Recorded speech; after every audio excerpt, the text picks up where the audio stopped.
وعلیکم السلام ورحمت الله وبرکاتہ. د دې حدیث دغه وضاحت خو ظاهر دی چې رسول الله صلی الله علیه وسلم اعتکاف پرې خودو د وجه د دینه چې د هغې بیبیانو کې اعتکاف په سیالۍ باندې شروع شو.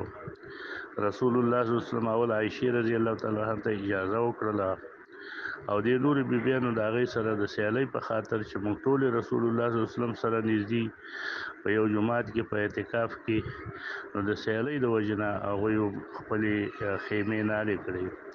رسول الله صلی الله علیه وسلم دا عمل خوښ نشو چې خالص لله فی الله نه یو قسم ته شیبه پکې د غیر الله یا غدا چې رسول الله صلی الله علیه وسلم ته نږدېوالی او د بلې بیبي سره سیالي.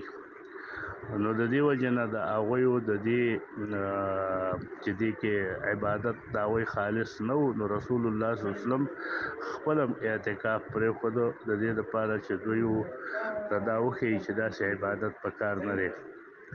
نو هغه بیا هغه اعتکاف یې ونه کړ. رسول الله صلی الله علیه وسلم به هر کال د رمضان په میاشت کې اعتکاف کوو، نو بیا یې دغه اعتکاف د رمضان په ځای د شوال وکړو. نو د دې شوال کې د اعتکاف نه د رسول الله صلی الله علیه وسلم دوه غرضه و.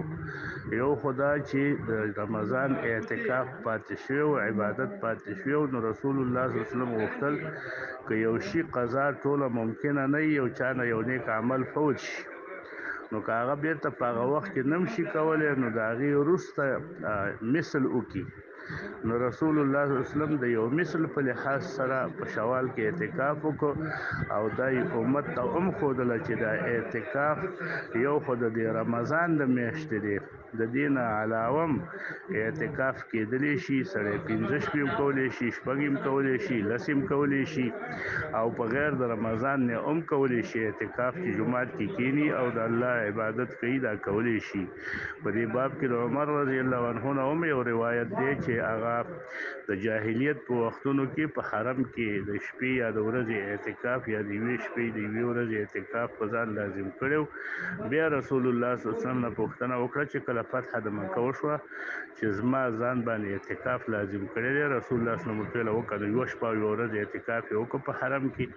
نو د دې نه داسې معلومیږي چې اعتکاف یو خو دغه د رمضان اعتکاف دی، په غیر د رمضان نه کیږي. یو اعتکاف په نورو وختونو کې دی، نو هغه اعتکاف هم کېدلی شي چې سړی په نورو اوقاتو کې جمعات کې کینی د الله عبادت کوي او د اعتکاف په نیت کینی، یوه ورځ کینی، دوه ورځې کینی، درې ورځې کینی. په دې کې دومره اختلاف شته چې د ورځې په دغه اعتکاف کې روژه په نیول په تا ضروري دي که نه دي. نو بعضې فقها وایي چې د ورځې به پکې روژه نیسي او بعضې وایي چې د ورځې روژه نیول پکې ضروري نه دي. نو په غیر د رمضان نه په نورو وختونو کې هم اعتکاف کېدلی شي او د دې دا مقصد نه دی ګنې چې نفلي د اعتکاف نفل دی او لازما نفل بالشروع او رسول الله صلی الله علیه وسلم شروع وکړله او په اعتکاف کې او بیا دې پاتې شو نو بېرته هغه پې لازم و. دا هېڅکله مقصد نه دی او نه هغه شروع په اعتکاف کې کړې وه، دا شروع په اعتکاف کې نه وه کړې. که داسې وی نو بیا بیا بیبیانو ته م ویلي وې چې تاسې څلور واړو بیبیانو ته چې تاسې شوال کې اعتکاف وکړئ ځکه شروع کړی م او هم نه کړو نو اوس یې په دې میاشت کې وکړئ. خو داسې نه ده. په نفلي عبادت کې یو سړی امیر د خپل نفس وي، که هغه کله مو وغواړي دغه نفلي عبادت کولی شي او که کله وغواړي نو نفلي عبادت پرېږدي نو پرېښودلی شي.